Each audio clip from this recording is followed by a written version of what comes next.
Hey guys, I've been working late, so I haven't been able to do any videos. Anyways, I have a lot of emails and stuff in MySpace, so trying to get caught up. Sorry if I'm slow. Basically, I'm gonna talk about the one question that's on my vlogs that I never finished. I'm just pulling it up, so bear with me a moment. About Charles Darwin versus creation. So, um, it's just my outlook on it, and also a little bit of fact for you. Okay, so the first question, it was the very first question in the inbox from the summer. So it was, what do I think about the creation theory versus the theory of evolution? And personally, I believe that the two are similar, but not the same. I don't particularly think Darwin was on the right track. Darwin believed that over time species would actually evolve into other species. Now, what I mean by this is not evolution of a species, so how we adapt to our environment, because we all know that different cultures have different, abilities to adapt to their particular climate or environmental change, etc. Same with species of animals. No, Darwin believed that over time a frog could potentially become a bird, basically. The difference between the two is macro evolution versus micro evolution. So the process that Darwin was talking about was called macro evaluation with an A, and that is one species transforming into a completely different species. Now, science has proven this theory wrong. Actually, it was in 1984 that they actually proved that humans didn't come from apes. A lot of people don't know that. Yes, our DNA is just similar, but our DNA is similar to almost everything, and that's also where a lot of people get the Big Bang Theory from as well, is because all life in the world actually has the same DNA, except for one or two missing chromosomes, or a variation of the above.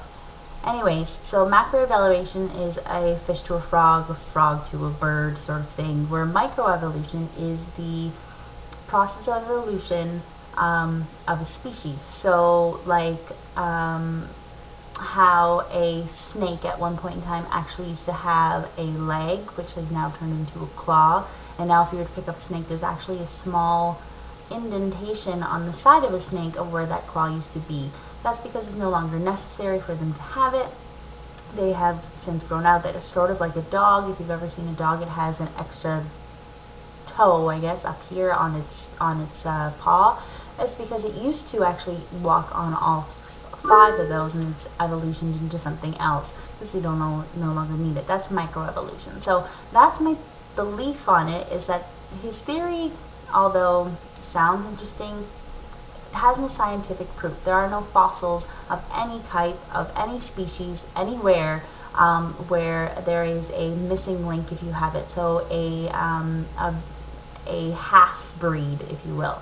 Now, a lot of people are going to say, okay, well, there's mixed breeds. Yes, there are mixed breeds, but this is not an evolution. Right now, currently, there is a new breed of kangaroo in Australia. It's a mix between a kangaroo and a dog. Believe it or not.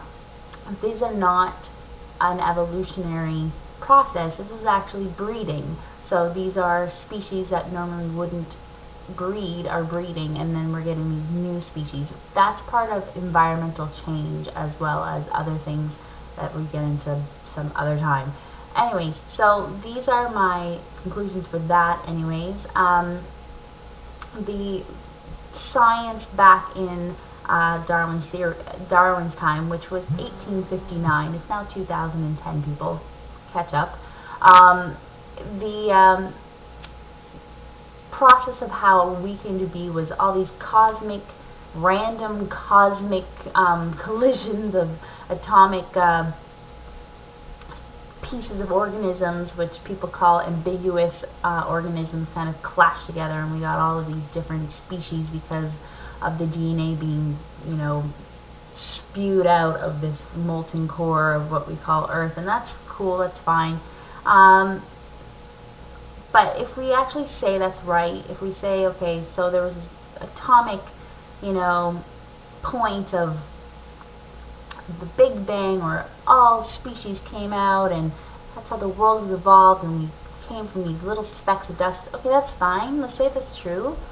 Where did those particles come from? Right? Were they always there? Because science would tell us that nothing comes from nothing. Well, if that's true, then that something had to come from somewhere. And so that means whether you believe in God or aliens or something, higher power, something somewhere made that first particle, if you want to believe in the Big Bang Theory, and then the creation theory evolves from there. So me personally, I think the two can mesh. For those who read the Bible, there's a lot of science in the Bible, and for instance, there's dinosaurs in the Bible, and there are a lot of historically correct things in the Bible. They're also in the teachings of Buddha, as well as the Quran and other aspects. So I'm not by far saying that the Bible's, the end all be all, but most people associate religion and faith and creation theory with the Bible. So we're just going to go with that. Also, on the same note, my idea of the creation in my own personal is that I do believe in God, and so that's where my faith lies, is in the Bible. But like I said, I'm not religious. I have a faith. I have my own beliefs. I don't press them on anyone. This is just somebody asked me what my views on it were, because I am a Christian, but I'm also, a little bit scientific. So this is just a brief synopsis. I started the blog, but I don't have it. If you're actually looking for more information, there are a lot of sites.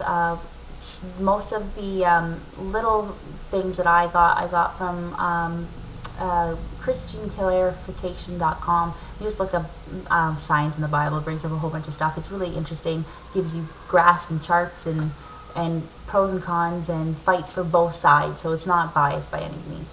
Anyways, that's all for today for this part. I'm going to get back to you. My next one I'm going to do later tonight is actually going to be on the music that I've been receiving. I have a bunch of tracks that I've been listening to. I'm going to post some music for you guys to listen to. Anyways, sorry for taking so long. See you later. Don't forget to email me, add me as a friend, and we'll talk to you later. Bye.